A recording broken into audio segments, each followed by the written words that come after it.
وہ ہے صدقہ فطر، جسے ہم فطرانہ بھی کہتے ہیں اپنی لینگویج میں، اس سے متعلق صحیح فقہی احکام و مسائل۔ اس کانٹیکسٹ میں انشاءاللہ ہم کل 3 ہی احادیث کو کور کریں گے، اور پھر انشاءاللہ اگلی گفتگو اگلے ہفتے ہوگی۔ پہلی حدیث صحیح بخاری اور صحیح مسلم کی متفق علیہ حدیث ہے، مشکات میں 1815۔ سیدنا عبداللہ بن عمر رضی اللہ تعالی عنہما کا بیان ہے کہ نبی صلی اللہ علیہ وآلہ وسلم نے مسلمانوں کے ہر غلام اور ہر آزاد، ہر مرد اور ہر عورت، ہر چھوٹے اور ہر بڑے، ایون اگر اس دن بھی کوئی بچہ پیدا ہوا ہے تو اس کا بھی فطرانہ دینا ہوگا۔ نمبر 1 ہر غلام اور ہر آزاد، نمبر 2 ہر مرد و عورت، نمبر 3 ہر چھوٹے اور ہر بڑے کی طرف سے 1 سا کھجور یا 1 سا جو صدقہ فطر کے طور پر فرض فرمایا، اور یہ بھی فرمایا کہ عید کی روانگی سے پہلے ادا کر دیا جائے۔ عید کی نماز سے پہلے صدقہ فطر ادا کریں گے تو وہ صدقہ ہوگا، ادروائز پھر وہ بعد میں عام صدقہ ہوگا، جس طرح کہ عقیقہ جو ہے وہ 7ویں دن ہی ہو سکتا ہے، اس کے بعد وہ عام صدقہ ہوگا۔ صدقہ فطر بھی عید کی نماز سے پہلے ادا کریں گے تو وہ ادا ہوگا۔ سنن ابی داؤد میں حدیث ہے انٹرنیشنل نمبر کے مطابق 1609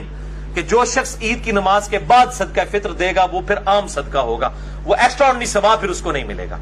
اور صحیح بخاری میں حدیث ہے 1501 انٹرنیشنل نمبر کے مطابق کہ ابن عمر رضی اللہ تعالیٰ عنہ چاند رات سے 1 یا 2 دن پہلے بھی صدقہ فطر ادا کر دیتے تھے، یعنی عید سے 1-2 دن پہلے بھی، اگر جلد سے جلد بھی دینا ہے تو عید سے 1-2 دن پہلے دیں، بعض لوگ رمضان شروع ہوتے ہی دے دیتے ہیں، یہ بالکل غلط ہے، خلاف سنت ہے۔ بالکل آخری دنوں میں عید کا چاند نظر آنے سے 1-2 دن پہلے صدقہ فطر دیا جائے، اور بہتر یہ ہے کہ عید کے لیے جاتے وقت دیا جائے، اور ضروری نہیں کہ آپ نے مسجد میں دینا ہے، کسی بھی غریب کو دے سکتے ہیں، کسی بھی مسکین کو دے سکتے ہیں، اس میں کوئی قید نہیں ہے کہ آپ نے مسجد والوں کو دینا ہے۔ مسجد والوں کے پاس الحمدللہ اللہ کا دیا ہوا بہت کچھ ہے، اور وہ ان کی گاڑیوں کا پیٹرول اور ان کے جو باڈی گارڈ ہیں ان کے 2-2 کلو کے ایک وقت کے گوشت کے اوپر خرچ ہونا ہے، کسی غریب پہ نہیں ہونا۔ تو بہتر یہ ہے کہ آپ کے جو رشتہ دار غریب ہیں، سب سے زیادہ حق ان پر ہے آپ کا، کہ وہ آپ پر حق رکھتے ہیں کہ آپ ان کو جو ہے وہ اللہ کی راہ میں جو صدقہ اور خیرات کرتے ہیں وہ ان کو دیں، جن کو آپ جانتے بھی ہیں کہ یہ نہ ہوتے لاؤ گے تو لگ بھی جائے گا انشاءاللہ تعالی۔ تو یہ اس میں ابن عمر کہتے ہیں 1 سا کھجور اور 1 سا جو۔ یہ سا کیا ہے یہ میں انشاءاللہ بعد میں بریف کرتا ہوں۔ دوسری حدیث بھی بخاری اور مسلم دونوں میں ہے، مشکات میں 1816۔ ابو سعید خدری رضی اللہ تعالیٰ عنہ کا بیان ہے کہ ہم نبی صلی اللہ علیہ وآلہ وسلم کے مبارک دور میں 1 سا اناج یا 1 سا جو یا 1 سا کھجور یا 1 سا پنیر یا 1 سا کشمش صدقہ فطر کے طور پر ادا کیا کرتے تھے۔ کشمش بھی 1 سا، اجراء وزارہ ہی بڑھتا ہے۔ یہ سا کیا ہے؟ یہ ایک میجرمنٹ کا انسٹرومنٹ تھا، جس کو آپ سمجھ لیں جس طرح آج کل ایک لیٹر کا ماپ ہوتا ہے نا، دودھ ناپ کے دیتے ہیں، وہ ایک خاص برتن ہوتا ہے، اس طرح ایک ٹوپا، ایک سمجھ لیں لکڑی کا بنا ہوا ایک برتن حجاز کے اندر، مکہ مدینہ میں، باقی جگہ پہ بھی استعمال ہوتا تھا، اس سے سا کہتے تھے، صاد الف عین سا، 1 سا وہ پیمانہ تھا میجرمنٹ کا۔ 1 سا کے اندر 4 مد ہوا کرتے تھے، جس طرح آپ سمجھ لیں آج کل 1 کلو گرام میں 4 پاؤ ہوتے ہیں، 4 پاؤ مل کے 1 کلو گرام بنتا ہے،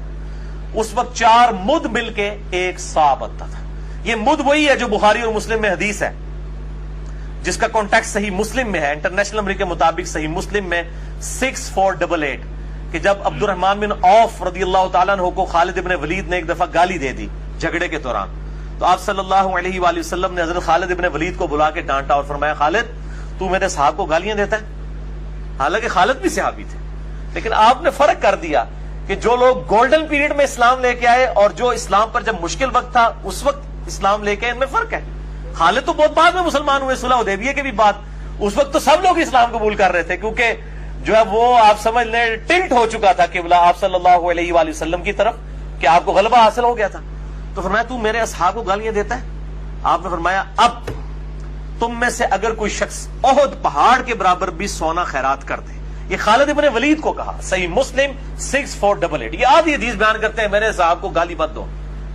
یہ پوری حدیث اس طرح کہ میرے اصحاب کو گالی مت دو، اب تم میں سے یعنی خالد ابن ولید اور بعد کے لوگ جو مسلمان ہوئے ہیں یا فتح مکہ پہ معافیا مانگ کے جو طلقاء جن کی جان بخشی کر کے ان کا اسلام قبول کیا گیا، ابو سفیان اور معاویہ رضی اللہ تعالی عنہم اجمعین، ان لوگوں نے اگر احد پہاڑ کے برابر سونا بھی خیرات کر دیا، اور میرے صحابی عبد الرحمن بن عوف جو سینئر ہے، انہوں نے اگر ایک مد گندم بھی خیرات کی نا اللہ کے حضور، تم اس کو بھی نہیں بلکہ اس کے آدھ کو بھی نہیں پہنچ سکتے۔ ان مد سمجھ آیا جائے، ایک سا کے اندر 4 مد، اور مد کے آدھے کو بھی نہیں پہنچ سکتے بعد کے لوگ۔ یہ ہمیں حدیثیں سنا رہے ہوتے ہیں، یہ ہے ہی بیسیکلی ان اصحاب کے بارے میں جو بعد میں مسلمان ہوئے ہیں۔ ہم تو ظاہر ہے ہم تو کچھ بھی نہیں ہے نا، لیکن اصل میں پورا کانٹیکسٹ اس حدیث کا بتانا چاہیے۔ تو یہ وہ مد ہے، ایک سا میں 4 مد ہوئے، میم دال مد۔ آج کی ڈیٹ میں ایک سا جو ہے وہ 234 تولہ بنتا ہے۔ تولہ پوری دنیا کے اندر استعمال ہو رہا ہے۔ ایک تولہ جو ہے وہ 11.664 11.664 گرام کے برابر ہوتا ہے ایک تولہ۔ تو ایک تولے کو آپ ضرب دیں 234 کے ساتھ، ایک جو تولے کے ایکویلنٹ گرام بنے ہیں، یعنی 11.664 کو ضرب دیں 234 کے ساتھ، یہ ایک سا آج کی ڈیٹ میں یعنی 3 جون 2017 جو اب ہمارا پیمانہ چل رہا ہے، ایک سا جو ہے یہ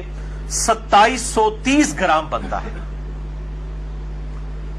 2730 گرام 2730 گرامز، یہ تقریباً آپ سمجھ لیں اس کو راؤنڈ آف کریں تو 3 کلو بن جاتا ہے، 3 کلو گرام، یعنی 3000 پورا ہوتا تو یہ 3 کلو بن جاتا۔ تو آج کی ڈیٹ میں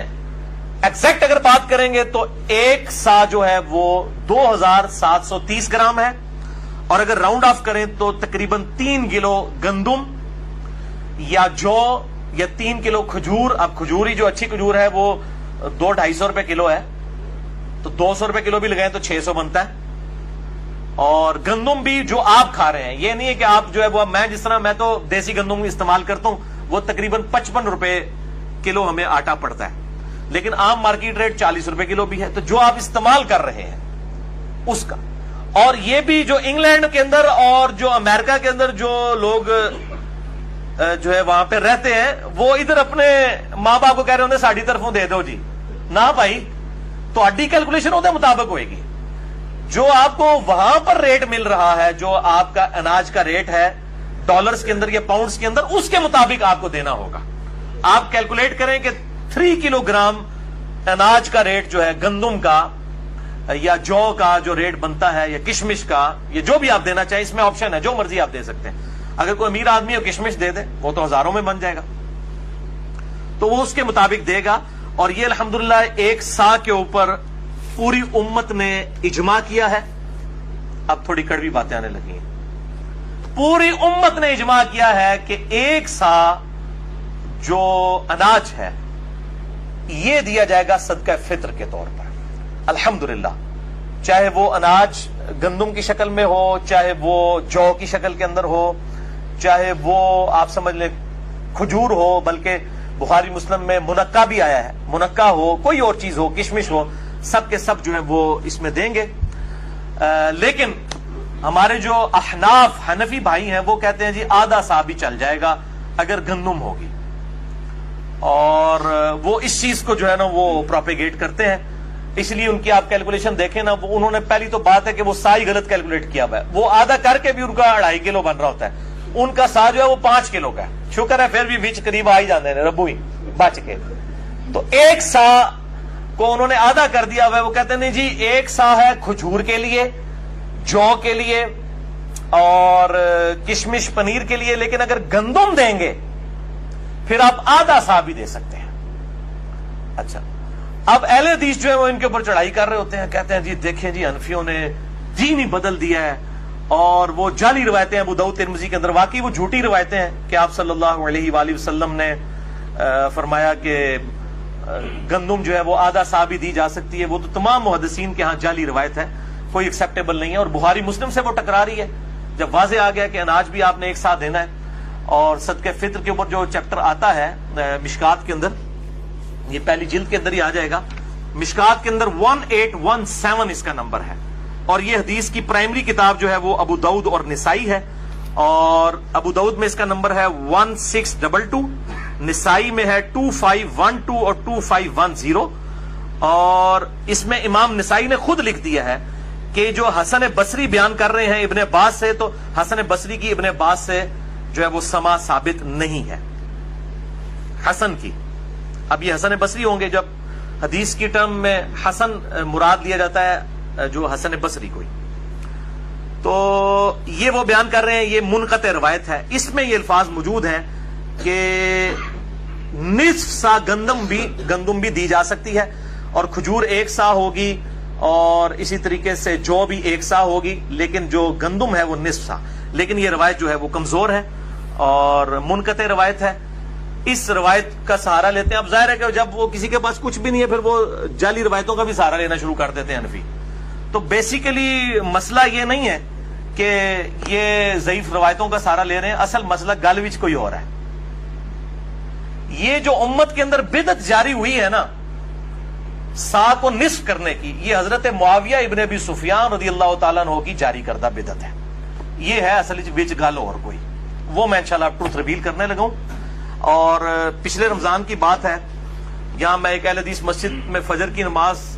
کے بعد وہ درس دیتے تھے، ایک اہل حدیث عالم دین، تو وہ درس دے کے جب فارغ ہوئے صدقہ فطر پہ دے رہے تھے، عید آنے والی تھی، تو وہ حنفیوں کے اوپر گرج رہے تھے، جناب یہ دیکھیں یہ نصف سا کے قائل ہیں، احادیث کہتی ہیں کہ پورا 1 سا دینا ہے، اور یہ ہے وہ ہے۔ ان لوگوں نے دیکھیں دین کے اندر کس طرح کی ملاوٹ کر دی ہے۔ جب وہ درس کر کے فارغ ہوئے میں نے ان سے سلام لیا، میں نے کہا حضرت صاحب یہ آپ جو حنفیوں کے اوپر گرجے ہیں، حنفیوں بیچاروں کا تو کوئی قصور نہیں ہے، ان تک تو دین ٹیمپرڈ فارم میں پہنچا ہے، گل وچ کوئی اور ہے، اندر دی گل کوئی اور ہے۔ تو میں نے کہا کہ آپ کو پتا ہے کہ یہ اس امت میں کس شخص نے اس سنت کو بدلا ہے اور یہ بدعت جاری کی ہے نصف سا گندم والی۔ تو ان کا چہرہ فک ہو گیا، کیونکہ جب میں بات کر رہا ہوں سننے والا اہل حدیث عالم ہو تو اس کو فوراً سگنل آنے شروع ہو جاتے ہیں کہ گل وچ کوئی اور ہے۔ تو وہ کہنے لگے کہ ہاں جی مجھے پتا ہے۔ میں نے کہا کون ہے بتائیں نا عوام کو، کیوں نہیں بتا رہے؟ آپ نے آدھا درس دیا، کل اس طرح کریں دوبارہ درس دیں اور لوگوں کو بتائیں کہ اس سنت کو کس نے بدلا ہے۔ وہ جی ہم تو صحابہ کرام کے بارے میں بول نہیں سکتے۔ میں نے کہا صحابہ کرام نہیں یار، ایک بندہ ہے، آپ نے اس کو صحابہ کرام کہہ دیا، ایک کے لیے سنگولر کا صیغہ استعمال کریں، آپ جمع کا صیغہ کیوں استعمال کرتے ہیں؟ یہ زیادہ سے زیادہ 4 بندے ہیں، حضرت معاویہ ہیں، حضرت مغیرہ ابن شعبہ ہیں، عمر بن عاص ہیں، اور بصر بن ابی ارطا، یہ 4 بندے ہی ہیں۔ اور صحابہ کرام وہ تو ہزاروں میں ہیں، ان 4 کو آپ نے ریپریزنٹیٹو کیسے بنا دیا؟ بنانا ہے تو حق 4 یار کو بنائے، ابو بکر عمر عثمان و علی کو رضی اللہ عنہم اجمعین۔ تو 4 کو آپ صحابہ کرام کہہ دیتے ہیں کہ جس طرح پتہ نہیں سارے صحابہ کے خلاف کوئی مہم کھڑی ہو جائے گی۔ بھائی آپ خود اپنے ممبروں سے سناتے ہیں کہ عبداللہ بن عمر نے حج تمتع کے مسئلے میں حضرت عمر کی مخالفت کر دی، جامع ترمذی میں حدیث ہے، اور بخاری اور مسلم میں مولا علی نے حضرت عثمان غنی سے مخالفت کر دی حج تمتع کے مسئلے میں۔ جب انہوں نے حج تمتع کو ختم کیا تو انہوں نے کہا یہ سنت ہے، حضرت علی ڈٹ گئے، عبداللہ بن عمر بھی ڈٹ گئے اپنے مسئلے پہ۔ تو جب یہ آپ باتیں بیان کرتے ہیں تو اس وقت اگر حضرت عثمان اور حضرت عمر کی غلطی بیان ہو سکتی ہے، اور وہ الحمدللہ امت نے ایکسیپٹ نہیں کیا ہے، امت نے ریجیکٹ کر دیا اس کو، آج پوری امت جو ہے وہ حج تمتع کرتی ہے، قیامت تک کے لیے باقی ہے الحمدللہ۔ اور یہاں پر بھی امت کی جو اہل علم کی اکثریت تھی انہوں نے اس فتوے کو ریجیکٹ کیا، احناف لے کے چلے وہ بھی اپنی وہ تقلید کی روش کے اندر۔ لیکن اصل مسئلہ یہ تھا کہ حضرت معاویہ نے یہ بدعت جاری کی تھی کہ انہوں نے 1 سا کو بدل دیا اور آدھا سا کر دیا گندم کے لیے۔ تو وہ اہل حدیث عالم سے جب میں نے کہا تو یہ صحابہ کرام نہیں ہے، یہ حضرت معاویہ ہیں، کہنے لگے ہاں جی ہاں لیکن ہم تو خاموش ہیں۔ میں نے کہا آپ خاموش ہیں تو باقیوں کے بارے میں بھی خاموش ہو جائیں، مجھے بتائیں جو شخص جرم کا بانی ہو اس کے بارے میں آپ خاموش ہوں، اور جو بےچارے اس کو دیکھ کے جرم کر رہے ہوں ان کے اوپر آپ اتنی زبان کھول رہے ہو، تو یہ تو 2 نمبری۔ ٹھیک ہے، چور کو نہ مارے، چور کی ماں کو مارے، جو ایک محاورہ بھی بولا جاتا ہے۔ تو اگر آپ یہ سمجھتے ہیں دین کے ساتھ بدنیتی کی ہے احناف نے،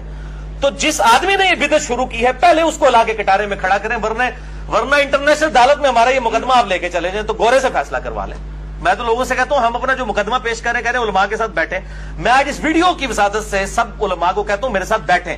لیکن انصاف کے لیے جو جج ہوں گے نا وہ گورے ہونے چاہیے، کہ میں کتابیں کھولوں گا اور سامنے رکھوں گا، گورا جو ہے نا وہ نہیں، اس کے سامنے کوئی بزرگ کوئی امام نہیں ہوگا، نہ اس کے سامنے کوئی ہوگا کہ یہ جی مشاجرات سے آپ ہیں، نہ وہ جب حدیث دیکھے گا کہے گا نہیں بھائی غلط ہے، کوئی بھی کرے۔ تو میں علماء کے ساتھ بیٹھنے کے لیے تیار ہوں، لیکن یہ بھی آج خوش ہو جائیں گے نا، کہتے ہیں جی بیٹھتا نہیں ہے، سارے پریشان ہیں یہاں بھی جو 70-80 کے قریب لوگ بیٹھیں گے، لے جائیں میرا پیغام، لوگوں کو بتائیں جی تیار نہیں علی صاحب، لیکن جج جو ہے وہ گورا ہونا چاہیے، کوئی مسلمان جج نہیں ہونا چاہیے، کوئی مولوی نہیں چاہیے، نہ مسلمان اینکر، گورا بٹھائیں جج لے آئیں، کسی بھی عدالت میں ہم بات کرنے کے لیے تیار ہیں، کیونکہ آپ کے مسلمان اینکر اور مسلمان جج جو ہے وہ پری ڈیٹرمنڈ ریزلٹس کے ساتھ بیٹھے ہوئے ہیں، یہاں تو معاملہ کچھ اور ہے۔ تو یہ آپ وہ ٹروتھ ریویلنگ حدیث بھی سن لیں،